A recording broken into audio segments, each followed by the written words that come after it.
Assalamualaikum warahmatullahi wabarakatuh. Jumpa lagi dengan channel Teknoterasi.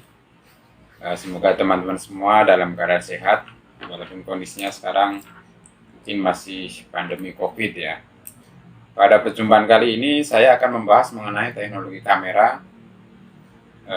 Kamera ini merupakan kamera lama ya, mungkin sudah puluhan tahun yang lalu sudah ada kamera ini, tapi salah satunya ini teknologinya masih dipakai sampai sekarang, yaitu kalau sekarang kamera digital single lens reflex. Cuma yang akan saya bahas ini pertama kamera ini jenisnya TLR ya, atau twin lens reflex, yaitu kamera yang menggunakan dua lensa, makanya namanya twin lens reflex.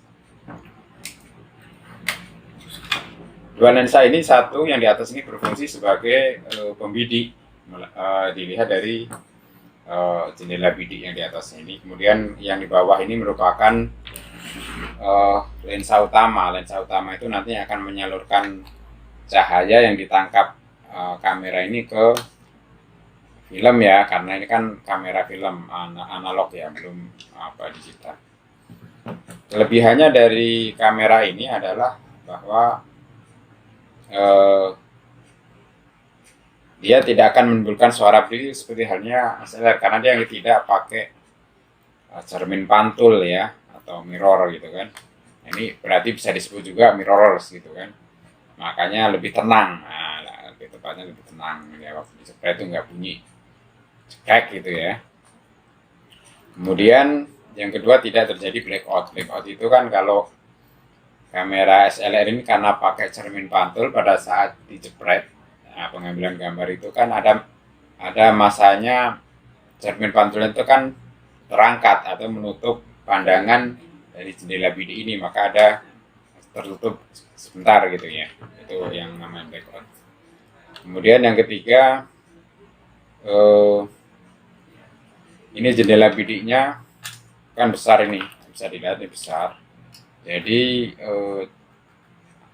yang terlihat cukup luas gitu kan bidang pandangnya gitu kan. Ini udah mirip dengan LCD untuk kamera zaman sekarang.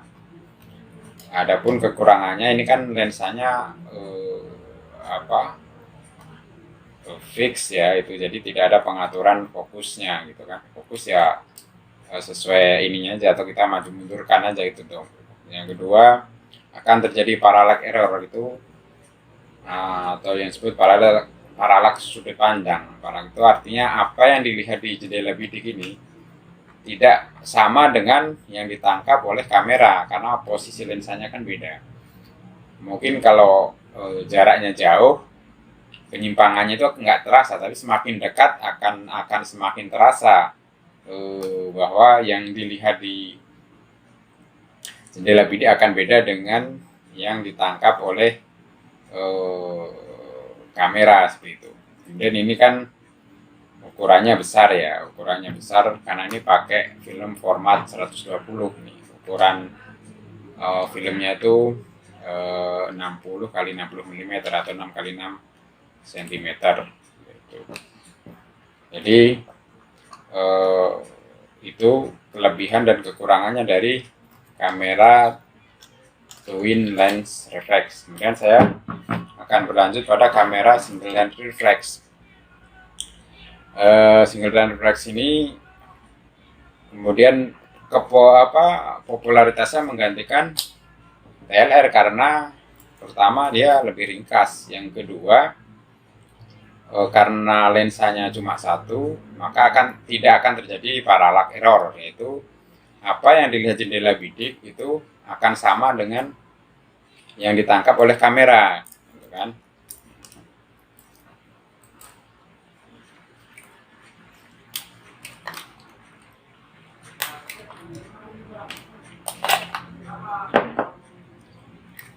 Karena ini kan mekanismenya pada saat di bidik itu kan cahaya melewati cermin ini, kemudian dari prisma ini dipantulkan ke arah viewfinder ini, maka akan sama. Ini mekanisme ini sampai sekarang masih dipakai untuk kamera digital single lens reflex gitu. Kemudian yang jelas kamera ini jadi lebih lebih ringkas gitu kan, karena memang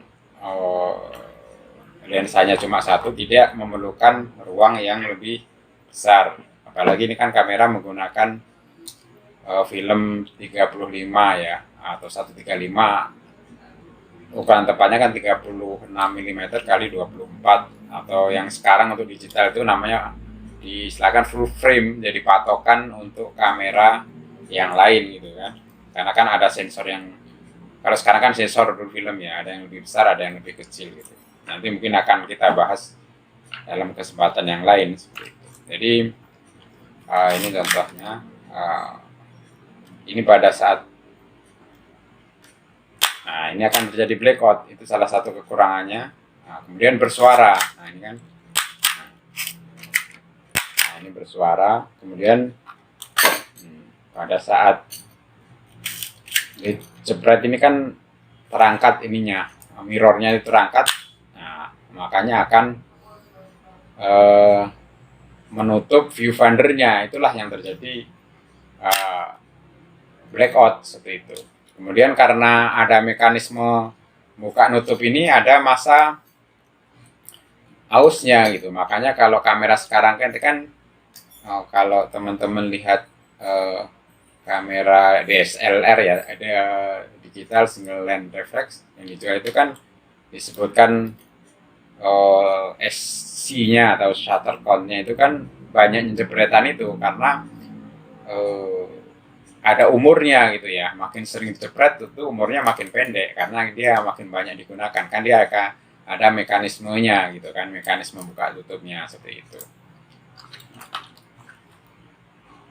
Tapi secara prinsip bahwa ini jauh lebih apa ya, lebih ringkas, lebih mudah digunakan daripada kamera TLR ini gitu kan. Dan pengaturan, kalau yang TLR ini kan pengaturan ini ada pengaturan ininya, shutter speednya atau kecepatannya di sini, kemudian pengaturan bukaan lensanya juga di sini. Sementara kalau kamera zaman sekarang tentu pengaturan bukaan lensanya ada di lensanya itu sendiri. Sementara shutter speednya ada di sini, sama ini pengaturan kepekaan film, nah, yang dinamakan ISO atau ASA gitu ya. Jadi seperti itu. Makanya teknologi ini cukup lama bertahan, walaupun sekarang mungkin kedepannya tentu akan digantikan teknologi mirrorless, karena tentu mirrorless kan akan lebih ringkas lagi, lebih ringan, karena tidak memakai cermin pantul. Ya kemudian itu tidak ada, karena tidak ada mekanisme buka tutup itu, tentu lebih daya tahannya lebih lama seperti itu ya. Barangkali mungkin itu bahasan kali ini tentang teknologi kamera. Mungkin beberapa video ke depan masih juga akan membahas kamera mungkin dari sisi lain, karena ada beberapa jenis kamera. Kamera zaman dulu pun ukuran filmnya mungkin kebanyakan kita hanya mengenal satu jenis, yaitu yang umumnya dipakai pada saat itu kan ukuran 35 gitu kan. Nah, tapi sebenarnya ada ukuran lain yang mungkin akan kita bahas lebih lanjut. Mungkin itu video kali ini. Terima kasih atas perhatian teman-teman. Saya akhiri, assalamualaikum warahmatullahi wabarakatuh.